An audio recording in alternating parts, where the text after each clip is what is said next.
A live look at Buckingham Palace tomorrow. King Charles, he will be officially crowned king at the Westminster Abbey, Britain's coronation church since the year 10,066. I just can't even imagine the history, the pomp, the circumstance. Here to talk about everything is Viscountess of Hitchingbrook. I'm going to say that. Is it Viscountess of Hitchingbrook? Yes, you've got it. There you go. Bridgerton, I think, has really helped with pronouncing that name. Yes. Correct. I apologize. And my producer actually got in my ear to remind me, like, say it this way. And I still didn't do it. But well, welcome. Yes. What is a Viscountess? So a Viscountess is really, you've kind of got king, queen, prince, princess, duke, Dutch, Earl, Countess, and then Viscount and Viscountess. Okay. So we're just a few tiers down below. But still exciting. And I love that you have a title. I mean, I think that's so beautiful. King Charles, Queen Consort Camilla. Is she still being called Queen Consort?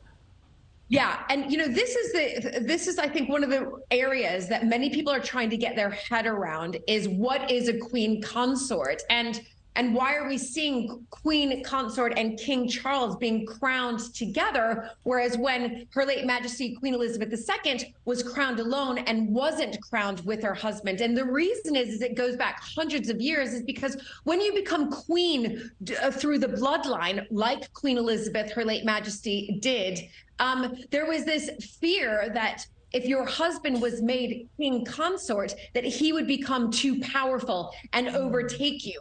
And that is why Queen Elizabeth I, one of the reasons that she never married. But it's different with you know, the king who's through the bloodline, like King Charles III is, and he's marrying Queen Consort. So Queen Elizabeth is really Queen Regnant. That is really the proper title for her through the bloodline. And there is, you know, there's this, it's rather archaic, this sort of rule that we have, that no fear that the Queen Consort would ever overpower that king, and therefore it's okay. But that is why Prince Philip was never given the title King Consort. Okay, well, giving us that history lesson. There's also a big party today, this pre-celebration. What's going to be happening?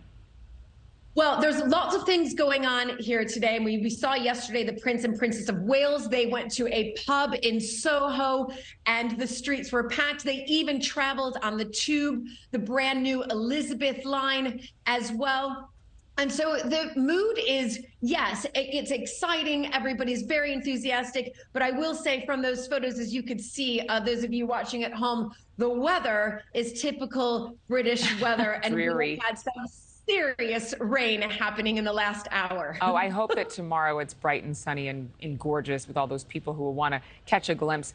How do people in Britain believe King Charles will run the monarchy? I mean, what do they think he'll do so differently from his mother, whose shoes are impossible to fill? Exactly. And you said it perfectly. Impossible to fill. And I don't think he's even expecting to even try to go there. But he will be a different king because he's passionate about other, I say, charities, and I would say elements that maybe the Queen wasn't so passionate about. So, for example, he's very passionate about climate change, about the environment, about farming. And we can see that even in the invitation. You know, the invitation was all flora and fauna. And we know that the flowers that will be in the Abbey, you know, they won't be using single-use plastic. They won't have that floral foam, and all of the branches and the foliage afterwards will be donated to a charity that's run solely by volunteers, and they will be turned into bouquets and arrangements for hospices, for care homes, and for other vulnerable members of the community. It's always about sharing with the royal family. As much criticism as they receive, they are some of the most philanthropic because they have a system and institution of charity and giving that rivals anything you've ever seen.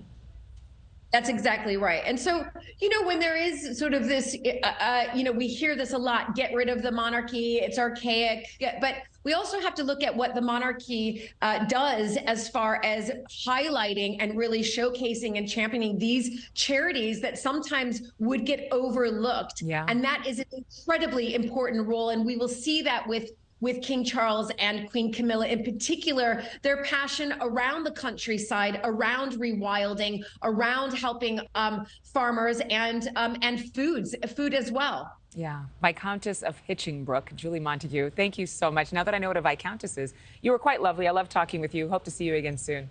Yeah, hope so too. Thank you so much. Thank you. Thank you for watching. Go to newsnationnow.com to find News Nation on your television provider. And don't forget to click the red subscribe button below to get more of News Nation's fact-driven, unbiased coverage.